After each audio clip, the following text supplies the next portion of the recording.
Ulam ideas na pasok sa budget. Nung bata ako, ito yung madalas na niluluto namin. Naalala ko pa nga, sasabawan namin to, tapos lalagyan ng miswa, tapos marami na kaming makakakain. Hindi namin tinatanggal yung tinik kasi nga pamparami din yan. Pero ngayon, nakakaluwag-luwag na tayo, gawa tayo ng ibang recipe. Natry ko na yung adobo, torta, yung may miswa. Kaya ngayon, ang gagawin natin, yung may gatang version naman. Pag-iwalayin mo lang yung isda tsaka yung sabaw, tapos mag-ready ka ng siling green, luya para mawala yung lansa, sibuyas at bawang, at syempre yung gata. Naalala ko pa noon, hihiwain namin to, yung maliliit na slices lang para kasya sa buong pamilya. O siya, tama na ang kwento. Mag-init ka na ng pan at ilagay yung sibuyas, bawang at luya.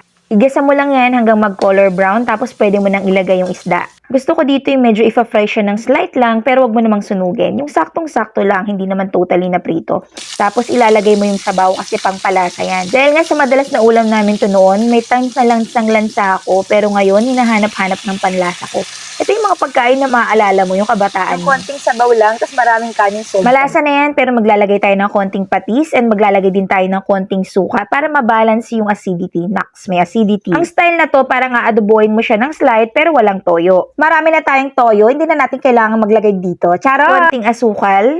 At pag nag-simmer na, ilagay mo na yung gata. Kahit anong gata, pwede naman yan. Halu-haluin mo lang at pakuluin hanggang sa makuha mo na yung desired na lapot na gusto mo. Ito na yung part na pwede mong ilagay yung siling green, pero ayoko ng sobrang anghang, so mamaya na natin siya ilagay. Ngayon kumukulo na, lagyan natin ng malunggay para healthy naman. Pero aminin mo, pamparami din yan. So pagluto na yung malunggay, halu-haluin mo lang at pwede na kumain.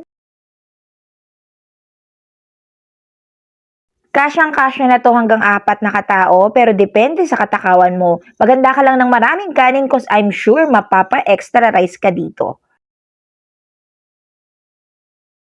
At dahil pang malakas ang recipe ang atake natin today, maglagay tayo ng siling green na toppings para pang malakasan yung dating.